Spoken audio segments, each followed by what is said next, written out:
spring. We see the flowers and the trees budding out, and it's beautiful. What a beautiful day.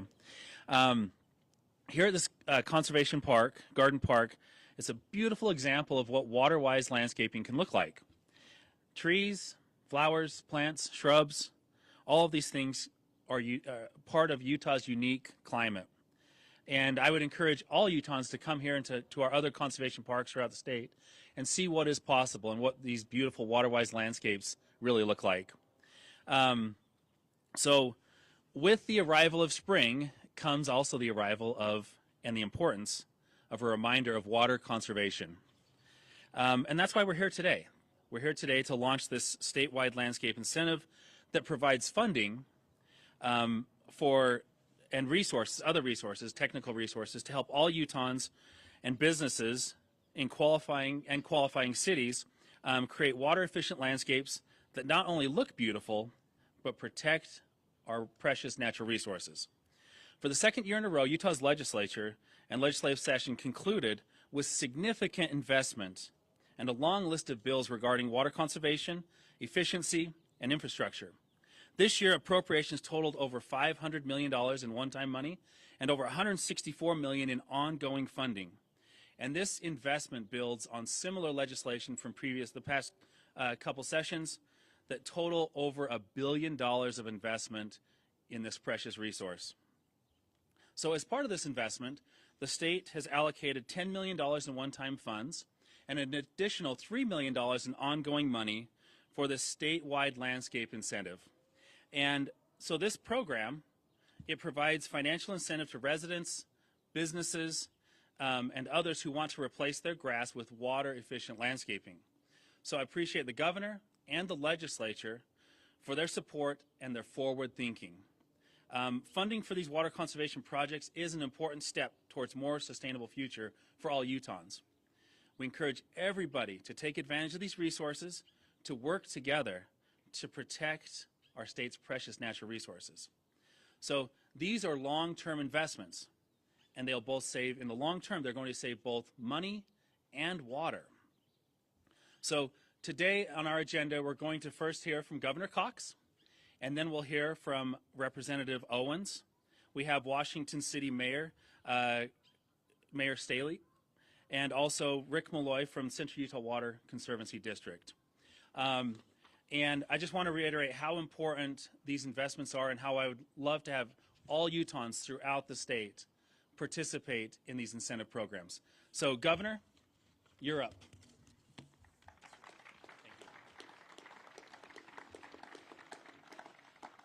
Thank you, Joel, for your kind words, and thank you for your leadership. It's great to have you at the helm of our state resources. We so appreciate the legislature and their efforts during this past session on water conservation, really the last two sessions, as we have worked to change the paradigm in our state. I'm excited to be joined by Representative Owens. Thank you. Mayor Staley, thank you for joining us as well. And Rick, we're excited to have you. Thank you. We've got a great team here, and I'm so impressed with the great things that are happening across our state. Replacing thirsty grass with more water-efficient plants not only looks great, but the water savings continue year over year. As you know, this winter brought record-breaking snowpack to our state, which was certainly a welcome relief after years of drought. And with the arrival of spring, or as it appears summer already, we are now facing new challenges related to spring runoff and long-term water storage and conservation. Now, while the amount of snow we received this winter was unbelievable, it's important to remember that it's only one piece of the puzzle. In Utah, it's been said before, and I'll say it again, we are either in drought or preparing for the next one. We need to take action to ensure that we are always prepared. Those who came before us took action so that we would be able to survive the worst drought in 1,200 years, and it is our duty to pass that forward. One of the key areas we need to focus on is long-term water storage and recovery. This means investing in new technologies and infrastructure to capture and store water during times of abundance so that we can use it during times of scarcity. It also means exploring innovative solutions like water banking, groundwater recharge, and agriculture optimization to help stretch the water supply. Water conservation across all sectors is critical. With the demand for water increasing across the state, we need to find ways to use water more efficiently and to reduce waste. This includes everything from fixing leaks and upgrading irrigation systems to replacing non-functional grass with something that is less thirsty. One of the easiest and most popular landscaping conversion projects is to flip your strip. Converting the grass in your park strip to water-efficient landscaping can save 5,000 to 8,000 gallons of water each year. It also reduces maintenance, increases curb appeal, beautifies our neighborhoods, and less mowing is better for our air quality. We need to continue to work together to address these challenges. This means collaborating with local communities and water districts, as well as engaging with residents and businesses to encourage smart water use and conservation practices. With the launch of the much-anticipated statewide landscape incentive, we have an opportunity to make a positive impact on our state's water resources and create a more sustainable future for all Utahns. I want to thank, we have some other city officials who are here with us here in the region. Thank you for joining us as well. We're honored to have you. And I would just add that as we continue to grow as a state, we know we've been the fastest growing state for the last 10 years. We're not the fastest growing state right now, and that's okay that things are slowing down a little bit, but we desperately want this to be a place where our kids and grandkids can live. And the only way we're going to be able to do that is if we're smarter about the way we're using water. I'm so proud of Utahns. I just want to thank Utahns over the past 10 years, past 2 years, the billions and billions of gallons of water that have been conserved show that we can do this. We really can do this in a positive way, in a way that makes a difference for generations to come. I love this place. It's one of my favorite spots here in the Salt Lake Valley.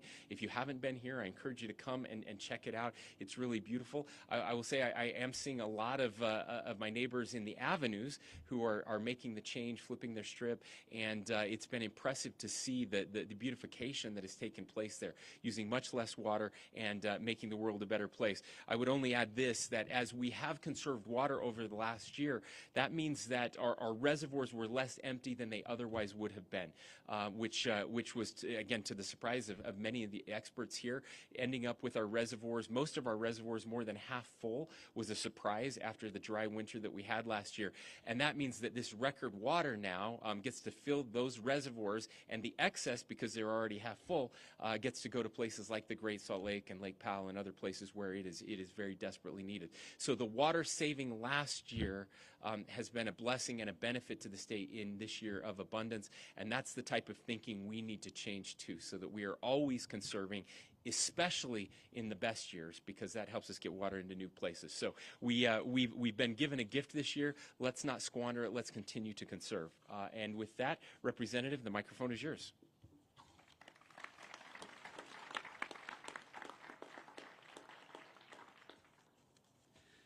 Thank you, Governor. It's a pleasure to be here with you this morning. I do want to thank the Governor and Director Ferry and other great members of the Cox administration for their leadership on water issues. It's been highly valued by many of us in the legislature, and particularly supporting this turf buyback bill that's going to help Utahns get rid of their non-functional grass. That's really important.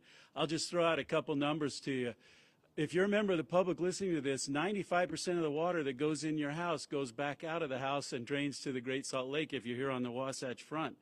That's not the problem. It's not people being the problem. It's your lawns, because when you water your yards, 100% of that water gets depleted. So we've got to be smarter about how we landscape in our state going forward. If you're a mayor or a municipal county or city, a municipal council member, please look at this statute, because your people in your cities are not going to be eligible for this turf buyback unless you have an ordinance that says on new construction you're going to be careful about using water efficient landscaping. It's real important that we make those changes and transition away from non-functional turf. So I do appreciate the state's leadership on this, the governor's leadership, and appreciate the governor's support for this bill that Senator Sandel and I ran to help people get non-functional grass out of their yards. And don't worry about turning into Las Vegas with lots of stone. We're going to get more bang for our buck with water efficient landscaping, as the governor mentioned, with this garden we're in. Everybody ought to come and see it. And we don't need to look like a desert. We can still bloom like a rose. We're just going to do it with trees and shrubs and not with non-functional turf. So thank you, everybody, for being here today.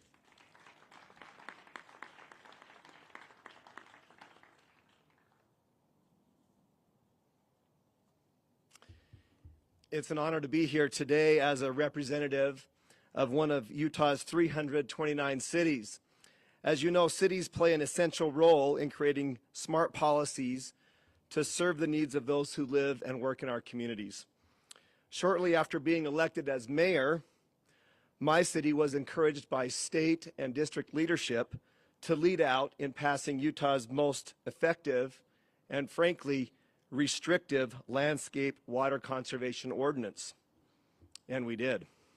In fact, all of Washington County's major population centers have now banned non-functional grass in all new commercial, industrial, and institutional developments. And grass is now limited in new residential development to only 8% of the lot size, with a cap in square footage for large lots. Drafting and passing this ordinance wasn't easy, but it was the right thing to do.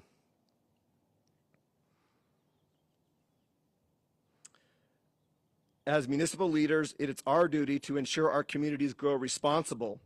And as we're discussing today, grass really doesn't belong everywhere. I applaud all city leaders who have taken the necessary steps to pass similar ordinances to preserve our limited water supply in their cities, and I'm cheering on those who are currently undergoing this process. There is nothing more important in our great state than ensuring a safe and reliable water supply for current and future generations.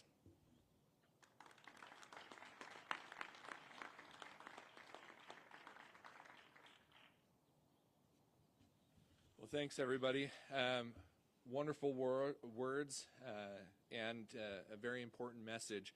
But let me tell you how you can actually apply for these incentive programs. We have been working feverishly to get a new website up and running. It's utahwatersavers.com, where you can go and apply for these landscape incentives as well as other water conservation rebates throughout the entire state of Utah. You can get paid currently up to $3 per square foot for replacing turf, non-functional turf, with water-efficient landscaping. Any project over 200 to 300 square feet can qualify. And in areas where cities have adopted ordinances, those ordinances are critical so that we can ensure that our future growth is growing in a sustainable manner, and that we're not paying to rip out turf that has just been installed.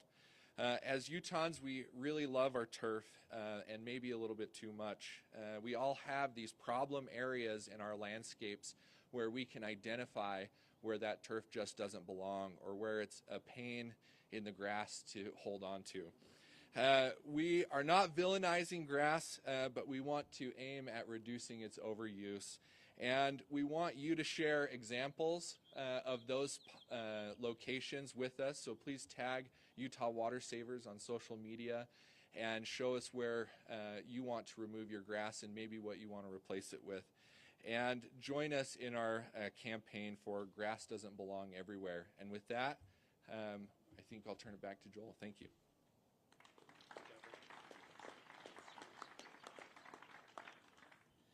Okay, thank you. We do have a bunch of other professionals here as well. And we have a video. Oh, it's not on my notes. But we do have a bunch of other professionals here as well. But I guess we're going to watch a video first.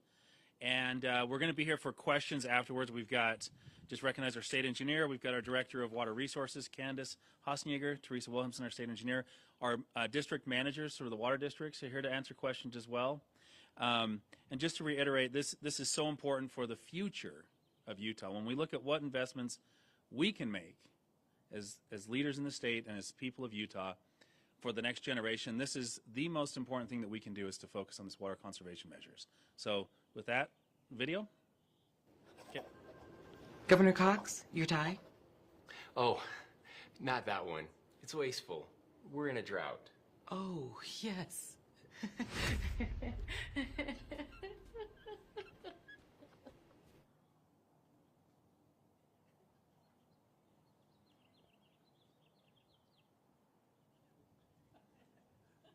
Short and sweet. Okay.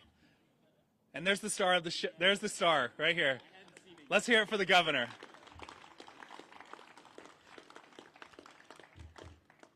Good job, Governor. Thank you, and thank you for being lots of takes. That I can tell. Thank you for being a good sport. I asked them if they'd make a turf toupee for me. It just didn't happen, but maybe next time. Anyway, I'm looking. We'll take. What's the format for the questions here, Kim? Are we done? Are we gonna have? Do you want to do microphone questions, or is it more on the side? Joel answer questions if anybody has questions. You may not like the answer, but I'll answer it. But no, if there's any questions for the group, otherwise you can do individual interviews on the side. So any questions from media or from the folks that are here? But we'll do one-on-ones for sure. So, yes. So that's a great question. I'm going to ask Rick to come forward. I tell you, so the incentive portion is a joint effort between the state and the local districts. There are some areas of the state that don't have a water district, and that's where the state will cover the entire incentive. But it's a joint effort up to $3 a square foot. But the actual cost is going to vary yard to yard. But Rick, do you have maybe an example?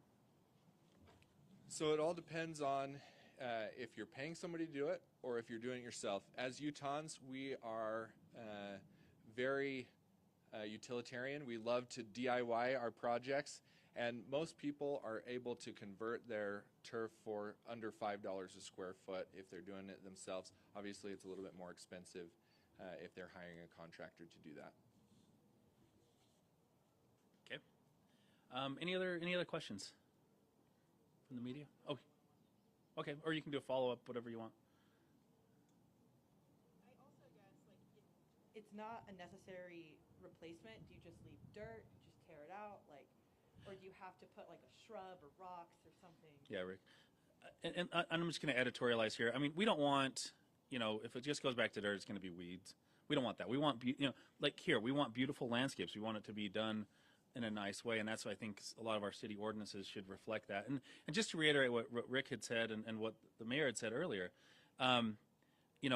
cities' ordinances, some of them are outdated and are based on antiquated thoughts. And we want to make sure we want to work with cities. At the Department of Natural Resources, we will help the cities update their ordinances to adopt these very forward-thinking, just like Washington City has done, very forward-thinking land use ordinances so that on new construction this isn't continue to be a problem. But Rick, do you want to answer that? One of the most important aspects of this program and this funding is that this is not a turf removal program, it's a turf replacement. We value our vegetation, and it's a replacement of turf with water-efficient landscaping, and we require plant coverage to be put back in place of a percentage of that to be plant coverage in order to qualify for these incentives. Okay. Another follow-up, or do you want to go one-on-one? I promise. Okay, last one. Why institute an ordinance in order to take advantage of this program? Say that one more time. Why? So why should a city institute the ordinance? Yeah. Well, otherwise their citizens won't be able to take advantage of this program. Why is that So I'll tell you, governors want to. This is a really important one. This is super important. Look, we're paying people to take their turf out. Right. We don't want to put a whole bunch of new turf in and then pay them to take it out 5 years from now. So if your city is allowing people, it doesn't have a program like this, we're not going to give the incentive out because it's just a waste of our time and money. We want to reward those cities that are being proactive and making sure that new development, that 10 years from now we're not going into a whole bunch of new homes and paying them to take their turf out when they could have done it to begin with. Does that make sense? Okay. Or even, thank you, Governor. And even, we're paying to tear out turf in this house and homes being built right next door that's just putting that turf right back in, right? It's got to be done in a smart way. And ultimately, it's so much more expensive to go and tear this grass out or tear this turf out and replace it with a more water-wise landscape than to just do it once and do it right. Do it up front, and it saves us all money and time, and it's a way better way of doing it. So, okay. Additional questions? Okay, we're available for we're available for one-on-one. So thank you everybody for being here.